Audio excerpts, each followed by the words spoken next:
Nos quedamos en el versículo 11 y en el versículo 12,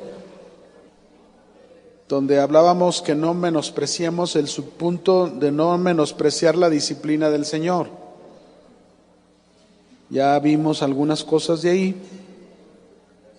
Proverbios capítulo 3, versículo 11 y 12. Bien, voy a continuar con este texto de Job, que reafirma esta enseñanza de la disciplina del Señor. Job capítulo 5, versos 17 y 18. Yo lo voy a leer en la nueva versión internacional, que dice la Escritura este pasaje: Bienaventurado el hombre, dijo Job, a quien Dios corrige. Fíjense cómo también se nos dice aquí que somos favorecidos, somos privilegiados cuando somos corregidos por Dios. Por tanto, dice, no menospreciéis la corrección del Todopoderoso, porque Él es quien hace la herida, pero también el que la venda, el que golpea, pero sus manos curan. Así dice aquí en esta versión, ¿no? Recordemos, mis hermanos, que la disciplina es corregir, no es castigar. No se nos olvide, el castigo es para el criminal y la disciplina es para el hijo, ¿verdad? Ahora, ¿qué tan importante será que tratemos este tema de la disciplina? ¿Qué tan importante será que tratemos este tema de la disciplina? ¿Será importante? ¿Es bíblico? Sí. Así que, en primer lugar, vamos a ver por qué es importante tratar esta disciplina. Necesitamos saber qué es la disciplina, necesitamos definirla. ¿Qué es la disciplina bíblica? La disciplina espiritual, ¿verdad? ¿Cuál es esa? Esta disciplina significa, en primer lugar, educación. ¿Qué es lo primero que tiene que hacer un padre con sus hijos? ¿Qué es lo primero? Educarlos, ¿verdad? De muchas maneras educamos a nuestros hijos, ¿verdad? Por ejemplo, siempre nosotros le decíamos a nuestros hijos, la palabra mágica, ¿cuál es la palabra mágica? A ver, por favor, o gracias, ¿verdad? O sea, siempre, no se les olvide, gracias, por favor. Nunca es claro que si lo enseñamos, pues somos los primeros que mi esposa y yo tenemos que hacerlo, ¿no? Así tiene que ser, eso es parte de educación. Bueno, esto es lo que significa disciplina, educación, y es lo que Dios hace con nosotros, sus hijos. Lo primero, cuando nos convertimos en hijos de Dios, lo primero que Dios va a hacer es educarnos, porque estamos bien deseducados en lo espiritual. Lo segundo, disciplina significa formación, que también los padres lo hacemos con los hijos, los vamos formando. Formación, eso significa disciplina. Esta formación tiene que ver con, por ejemplo, en una familia los hijos son diferentes. Unos son más sensibles, otros son más fuertes. Entonces, no puedo hablarles igual a todos. Tengo que hablarle a uno de una forma, a otro tengo que hablarle de otra forma. Así que la formación va a ser de acuerdo al carácter de cada uno. Esto es lo mismo que hace Dios con nosotros. Al formarnos, Dios conoce perfectamente el carácter que cada uno de nosotros tenemos y lo que cada uno de nosotros necesitamos en esa formación. Luego viene la otra parte que significa disciplina, que es corrección. Aquí cabemos todos, porque somos corregidos. Y luego viene otra parte que es la instrucción, que tiene que ver con enseñanza. Ahora bien, fíjense bien, todo esto Dios lo va a aplicar solamente en aquellos que son sus hijos. Es decir, aquellos que son verdaderamente hijos de Dios, Dios los va a educar, los va a formar, los va a corregir y los va a instruir. Pero al que no es su hijo, Dios no va a hacer eso, porque no es su hijo, porque no le ha reconocido como padre, ¿no? Ahora, la otra parte del por qué es importante tratar la disciplina, la otra parte es por qué disciplinarnos Dios. ¿Por qué nos tiene que disciplinar Dios? ¿Por qué nos tiene que disciplinar Dios? La primera tenía que ver con el entender qué es la disciplina. Cuando ya la entendemos, ya no ignoramos, ya no desconocemos. Entonces, cuando somos disciplinados, ya sabes que te están educando, te están formando, te están corrigiendo o te están instruyendo, ¿verdad que sí? Ya lo sabes, porque si tú dices, no, es que yo no sabía, bueno, te van a recordar que en la clase del día 11, ahí en la mañana, aquí en el estudio de IPCO, te enseñaron eso y ya lo sabes. Ahora sí no puedes ignorarlo, sí, ya lo sabes. Si hay disciplina de Dios, ahí está, tú tienes que, ya lo sabes. Pero la otra parte, ¿por qué disciplinarnos? Que también debemos entenderlo. Número 1, ¿por qué disciplinarnos? Porque el pecado todavía hay en nuestras vidas. La disciplina de parte de Dios tiene que ver con ese pecado que todavía hay en nuestras vidas, que Dios tiene que tratar con él. Acuérdense que el pecado es el que nos aleja ¿de quién? De Dios. Si Dios deja el pecado, pues imagínense, de allá nos sacó. Entonces Él no desea que volvamos como el puerquito, ¿verdad? Que si al puerquito lo limpian, lo lavan, le ponen su moño, pero ya ahí lo tienes, ¿verdad? En la primera oportunidad que le den chance se va a salir de tu casa y se va a ir a enlodar, porque esa es su naturaleza. Pero nosotros ya no tenemos esa naturaleza. Diga, no, ya no, porque el Señor ya nos libró de esa naturaleza, pero todavía sí hay pecado en nuestro cuerpo. Y por eso Dios nos tiene que disciplinar para no dejarnos que nos gane el pecado. 2, ¿por qué disciplinarnos Dios? Para participarnos de su santidad. Participarnos de su santidad. Te voy a dar el texto nada más, no lo vamos a leer para no entretenernos más. Es Hebreos 12, verso 9 y 10, ahí lo dice. Dios nos disciplina para participarnos de su santidad. Porque Él desea, como Él es un Dios santo, Él quiere que sus hijos seamos ¿qué? Santos. Por eso nos participa a través de la disciplina. No se te olvide, cuando Dios te está disciplinando, te está haciendo más santo. No Blue Demon, no demonio azul, te está haciendo más santo, más limpio, más puro delante de Él. Ese es su deseo. Así que no veas lo que te viene, lo que Dios hace, no lo veas, no, te está santificando. Y por último, aquí, la disciplina también, mis hermanos. ¿Por qué disciplinarnos?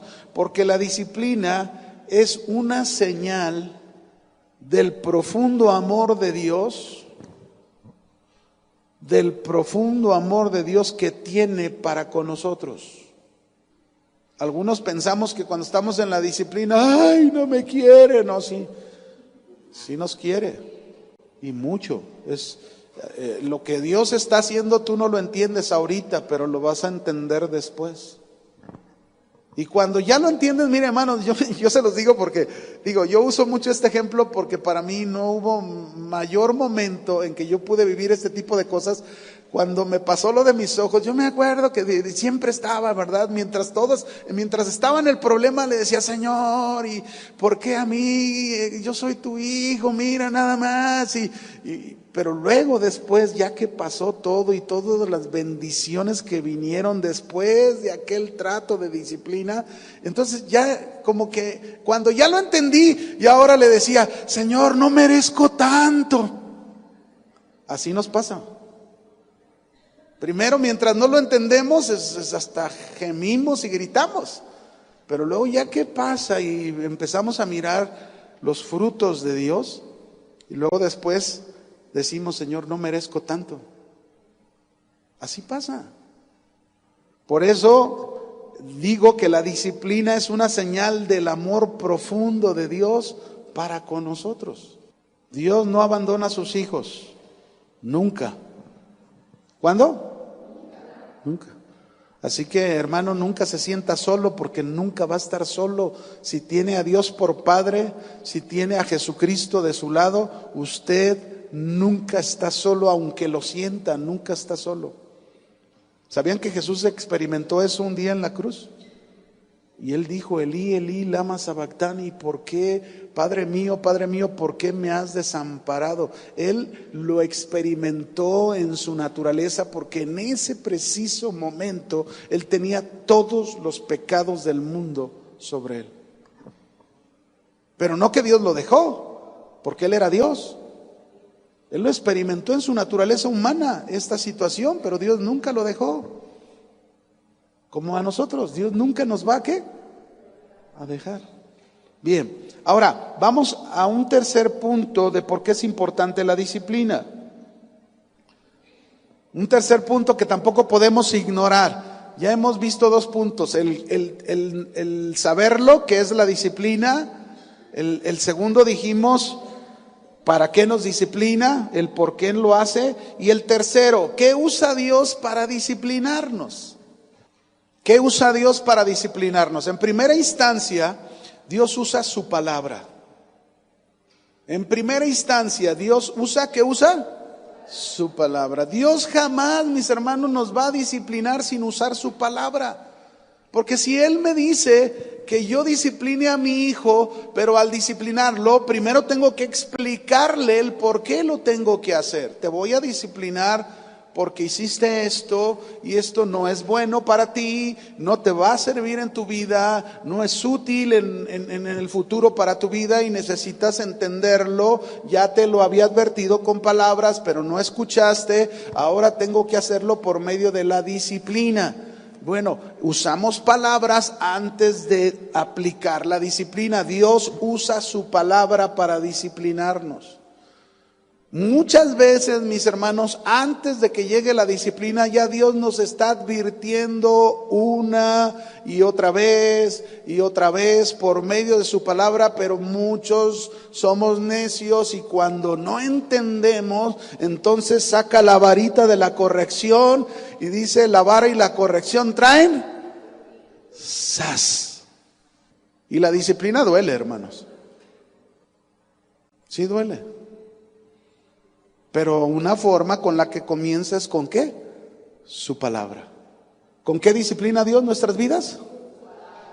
Hay quienes entienden con la palabra, y si entendemos con la palabra nos evitamos otro tipo de disciplina.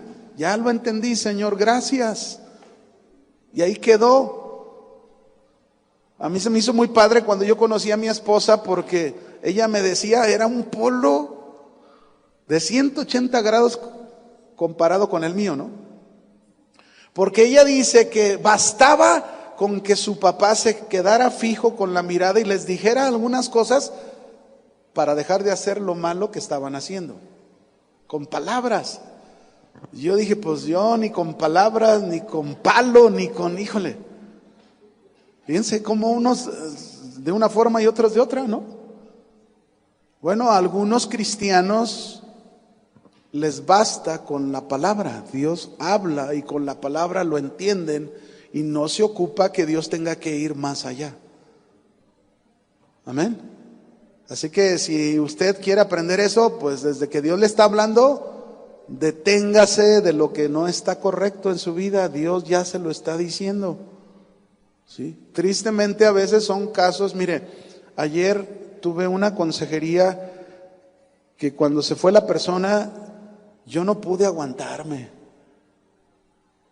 Así que cerré la puerta de mi oficina y dije, quiero llorar a gusto. Y lloré, porque era un caso triste de una hermana que para empezar se casó con alguien que no se debía de casar. Yugo desigual. De verdad entiéndanlo, los que no están casados, que son jóvenes. No se casen, por favor, en yugo desigual. Entiéndanlo. No se deje llevar por la apariencia. Es que tiene ojos azules. Pues tendrá ojos azules, pero un corazón que luego después es un lobo rapaz. Bueno, esta hermanita, pobrecita, venía ella deshecha, pero le voy a decir de qué tan deshecha. Ella tiene 5 años casada. Al segundo año de estar casada, le vino una enfermedad muy fuerte, leucemia. Ella ha llevado un tratamiento durante 3 años, ha subsistido por la gracia y la misericordia de Dios.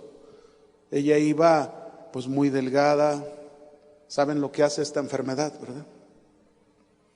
Muy delgada, muy mal, y todavía para rematar, en medio de su enfermedad, tener un marido que no entiende tu enfermedad. Pero bueno, ella sola reconocía: yo desobedecí a Dios y me casé en un yugo desigual. Bueno, yo oré, yo dije: Señor, tú nos has dado fe y nos has dicho que oremos. Su diagnóstico está muy tremendo, muy fuerte, pero bueno, yo le creo a Dios y Dios es el que tiene el control de nuestras vidas, ¿verdad? Yo dije: bueno, Señor, si tú tienes un propósito para la vida de mi hermana, pues tú sánala, haz un milagro, levanta tu gloria, que puedan exaltar tu nombre. Pero por otro lado, pues también dale paz a ella, porque en casos así, mis hermanos, a veces es bien difícil, porque luego empieza uno a oír voces de consejería, pues triste, porque pues mucha gente alrededor de ella: divórciate, déjalo y que no sé qué, Oigan, apenas puede con su vida. Yo le dije: no hagas caso a eso, tú enfócate en ti. Enfócate en lo que debes hacer para tu sanidad, lo que estás haciendo. Se la pasa una gran parte en el hospital. Ella me dice que su esposo le cuida a su niña y lo hace muy bien. Le dije: mira, pues entre todas las cosas está haciendo algo que debe de hacer. Tú déjalo en manos de Dios. Es que me preocupo no te preocupes ni por ella, descansa. Dios tiene el control de todo.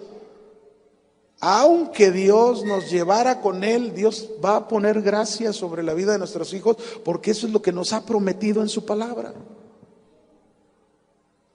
Tú enfócate en hacer tu parte, de decirle: mira, en la Biblia hay un caso de un rey. Le mencioné el caso del rey Ezequías, ¿se acuerdan?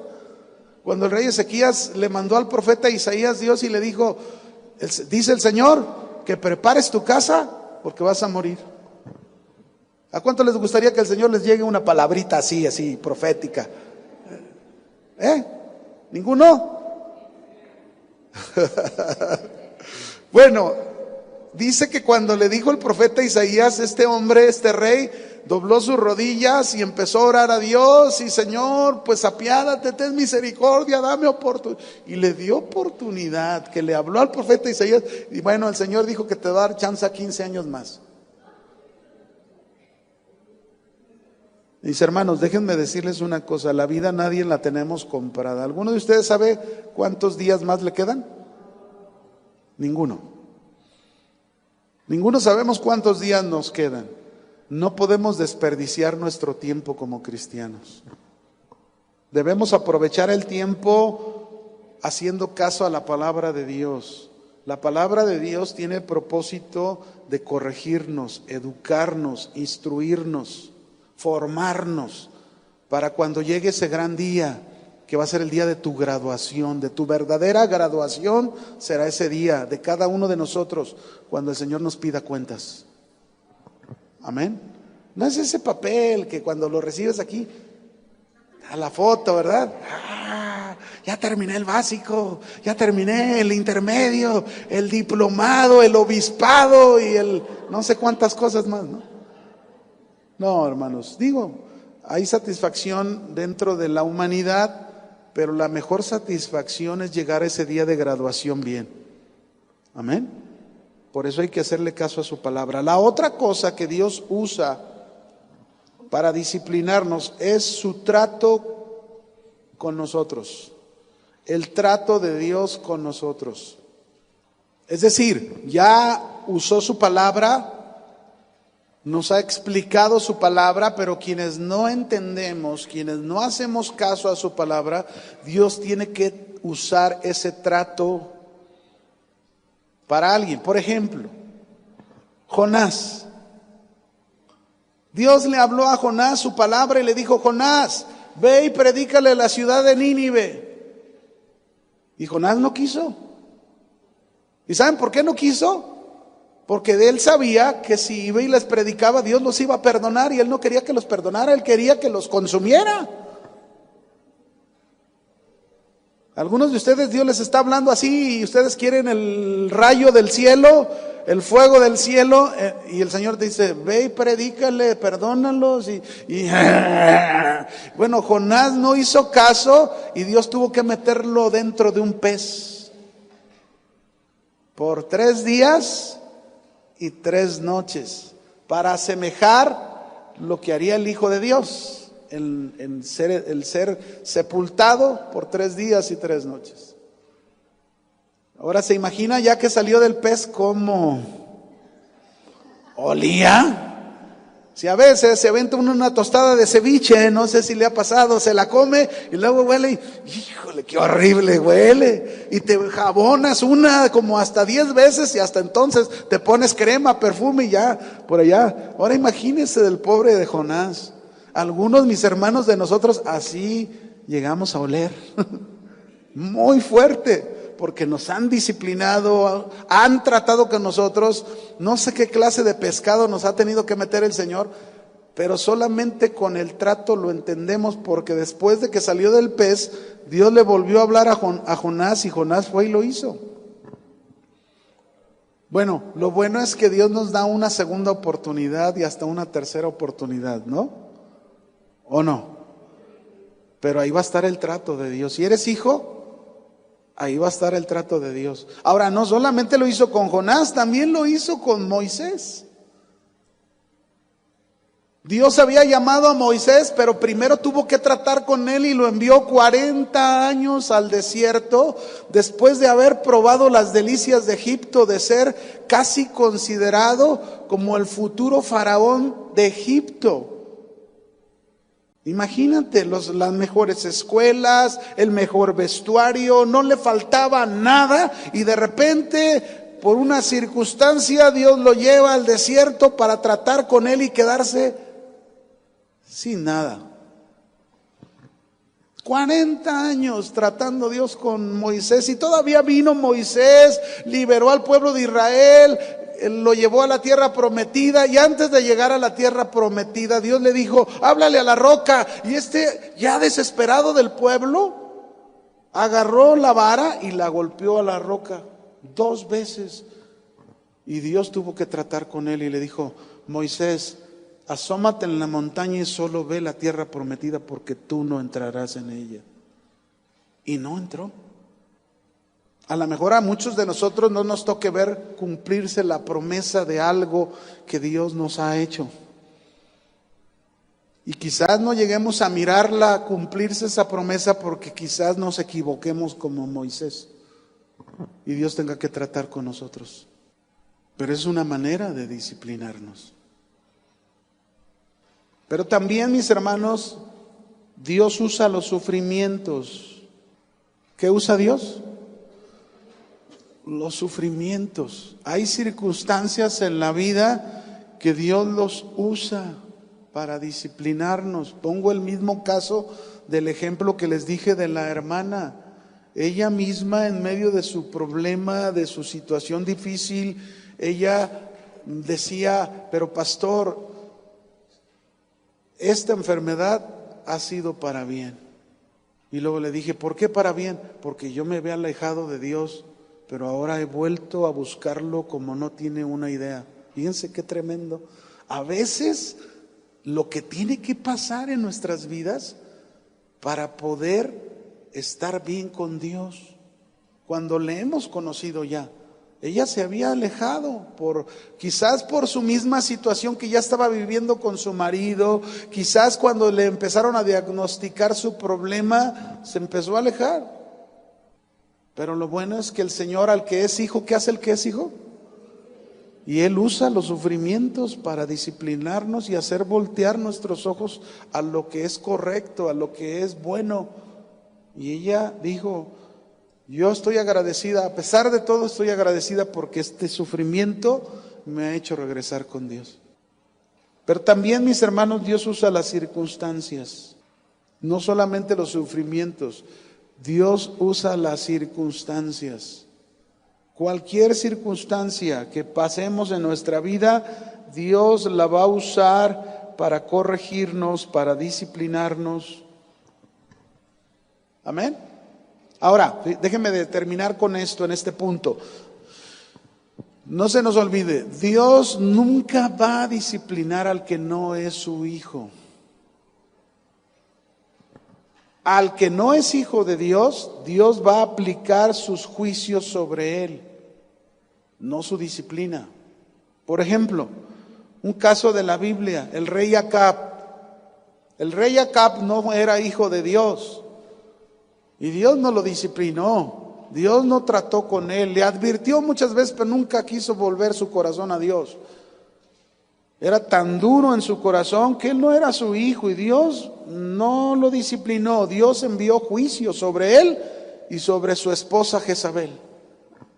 Juicio. Dios siempre sobre los que no son sus hijos, Dios va a enviar ¿qué? Su juicio en su tiempo, en su momento, pero envía su juicio. Ahora, tú puedes ver entonces a hombres que supuestamente no son hijos de Dios ni conocen a Dios. Incluso puede haber hombres de este tipo que están en la iglesia, pero que se conducen mal, que viven en pecado, que tratan de encubrir su iniquidad y los ves prosperar. Los ves que les va mejor que a ti. Y entonces tú dices: Señor, pero ¿qué onda? ¿No les ha pasado a ustedes o sí?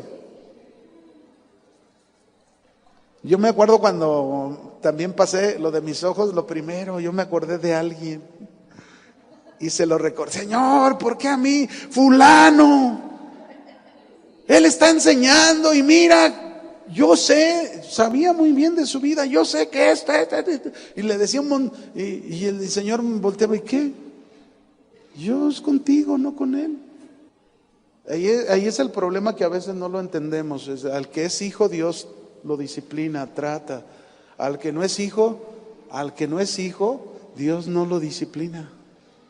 Dios aplica sus juicios. Dice la Biblia: si se deja sin disciplina, entonces sois bastardos. Un hombre que no es disciplinado en medio de sus circunstancias es un bastardo, no es un hijo de Dios. Y su propia prosperidad es su perdición.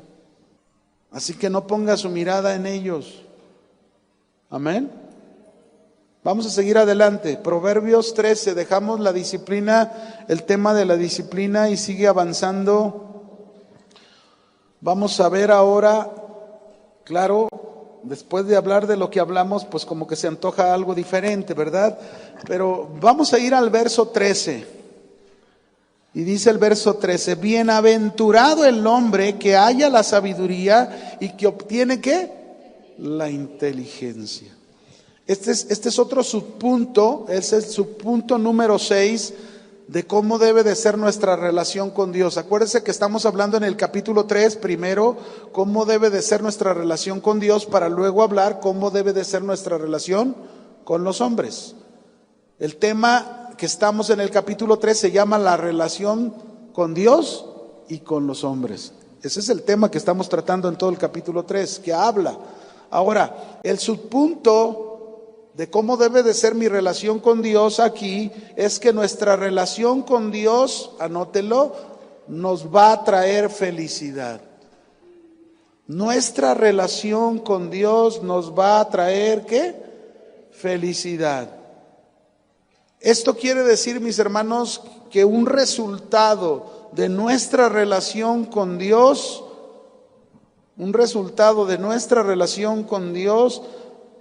va a ser tener su sabiduría y su inteligencia. ¿Cuántos de ustedes quieren ser felices? 3, 4 nada más. Los demás quieren sufrir con ganas. Les encanta sufrir, ¿verdad? ¿Cuántos quieren ser felices? ¿Verdad? Ahora sí. Dice Proverbios 3:13: bienaventurado el hombre que halla la sabiduría y obtiene la inteligencia. Mis hermanos, cuando nosotros encontramos la sabiduría y encontramos la inteligencia de Dios, es que hemos encontrado a Cristo. Para nosotros, en el día de hoy, Cristo es la sabiduría de Dios, Cristo es la verdadera inteligencia de Dios, y es Cristo nuestra verdadera felicidad. Haber encontrado a Cristo es haber encontrado nuestra dicha, nuestra paz, nuestra felicidad. Amén. Así debería de ser. En Cristo está su sabiduría, la inteligencia de Dios. Es un disfrutar la vida, mis hermanos, impresionante con Cristo. Cuando se tiene a Cristo, se tiene la sabiduría y la inteligencia, se disfruta del matrimonio, se disfruta de la relación con los hijos, se disfruta del trabajo que haces, se disfruta del servicio que le brindas a Dios, se disfrutan las relaciones con las demás personas, no solo con Dios. Esa es la verdadera felicidad, haber encontrado la sabiduría y la inteligencia de Dios que está en Cristo Jesús. Cuando nosotros tenemos a Cristo, mis hermanos, y decimos que hemos encontrado la dicha, la felicidad, la sabiduría de Dios, por eso te voy a leer algunos textos que a lo mejor tú vas a decir, ya los he oído, sí, pero no los has aplicado. Por ejemplo, palabra de Dios para todos. Voy a leer algunos versículos, si quiere anótelos nada más. Efesios 5:25. Maridos, a ellos se les dirige este versículo. Esta es la sabiduría y esta es la inteligencia de Dios. Así deberíamos de vivir los maridos, los esposos. Si lo vivimos, seremos dichosos, felices. ¿Qué dice ahí? Dice en la versión Reina Valera: maridos, amad a vuestras mujeres, así como Cristo amó a la iglesia. En palabra de Dios para todos dice: esposos, amen a sus esposas, así como Cristo amó a la iglesia y entregó su vida por ella. Cuando un marido, mis hermanos, aplica esto a su vida, este marido tiene a Cristo, pero está aplicando la sabiduría y está aplicando la inteligencia de Dios, de Cristo en su vida. Es un hombre inteligente. Pero algunos le hacen más caso a la inteligencia del abuelito. Mijo, a la mujer no le dé ni todo el amor, ni todo el dinero. Cuando Cristo está diciendo: maridos, esposos, amen a sus mujeres, a sus esposas, como Cristo amó a su iglesia y entregó toda su vida por ella. Eso es ser inteligentes. Esta es la inteligencia de Dios, no la de los hombres. Otro texto, Primera de Pedro, capítulo 3, verso 7. Y algunos van a decir: ¿y a qué horas va a hablar de la hermana, verdad? No, sigue el hermano, el esposo todavía. Estoy poniendo ejemplos, hermanos, nada más. No crea que estoy hablando de su vida. Poniendo ejemplos. Primera de Pedro, capítulo 3, verso 7. En la versión Reina Valera dice: maridos, vivir sabiamente con vuestras esposas.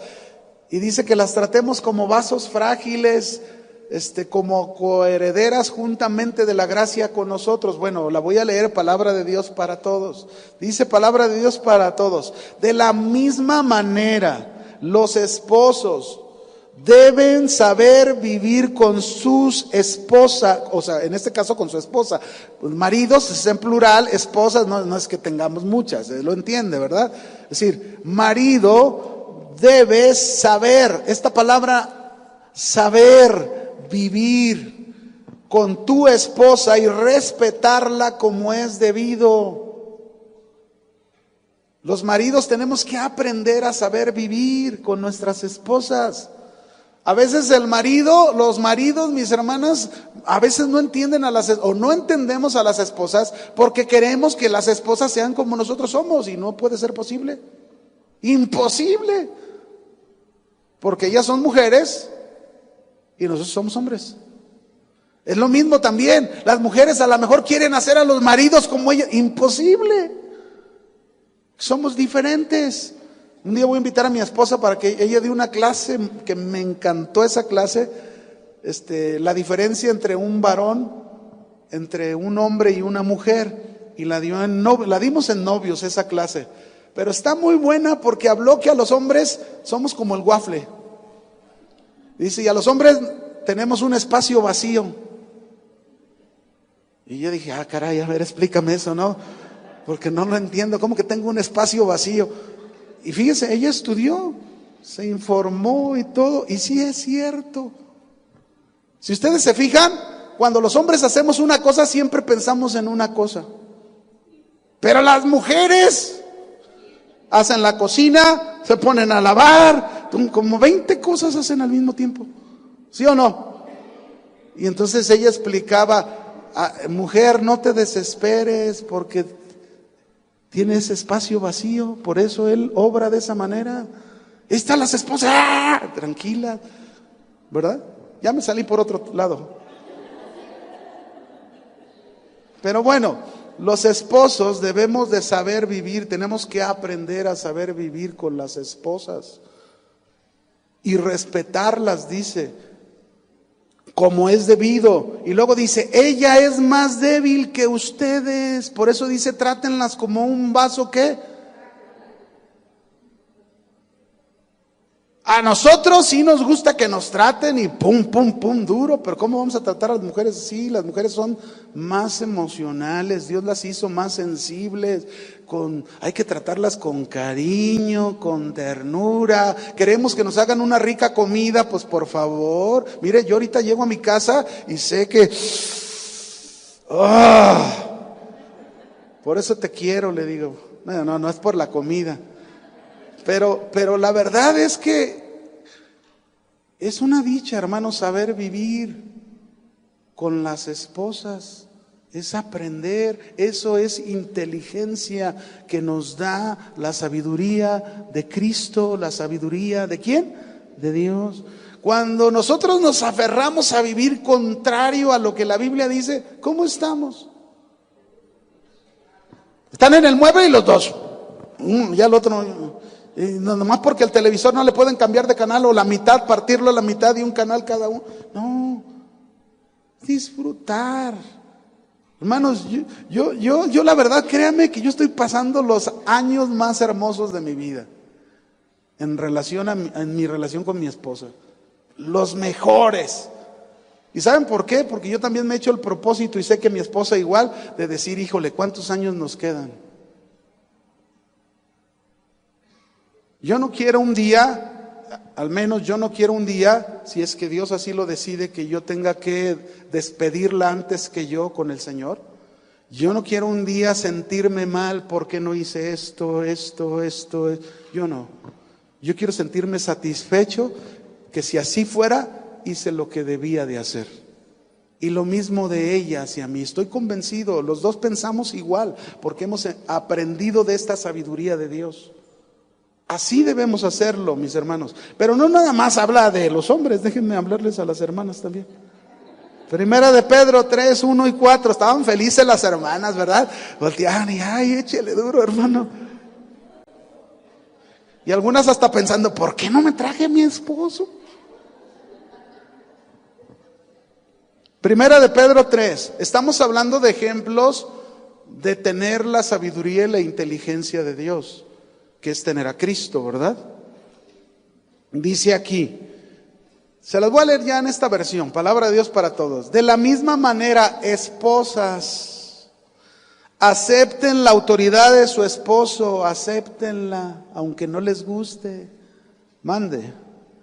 Si algún esposo de ustedes no obedece a la palabra de Dios, él podrá ser convencido sin que se le tenga que estar diciendo una sola palabra.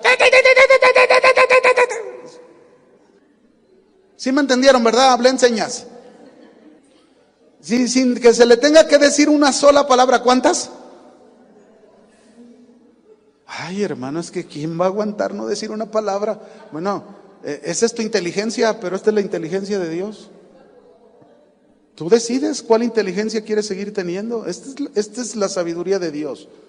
Y de nosotros depende qué queremos tener o en qué queremos vivir. Esta es la sabiduría de Dios. Ay, es que no sabe. Ah, no, seguro Cristo no sabe quién es tu marido, qué clase de marido tienes y cómo se comporta. Seguro Él no lo sabe. ¿Será así? Sí lo sabe. Más bien que a nosotros nos cuesta trabajo creerle a Dios lo que Él dice. Pero esta es su sabiduría. Dices, sino que a través de la conducta, dice, sin ninguna palabra, sino que a través de la ¿qué? Conducta, al ver la forma de ser santa y respetuosa de su esposa, que su belleza no tenga que ver con adornos externos, con peinados exagerados, joyas de oro, ¿verdad? O ropa muy fina. Su belleza debe venir del corazón, del interior de su ser, porque la belleza que no se echa a perder es la que es del espíritu suave, tranquilo, valioso ante los ojos de Dios. Por favor, no se codien, porque es para ambos.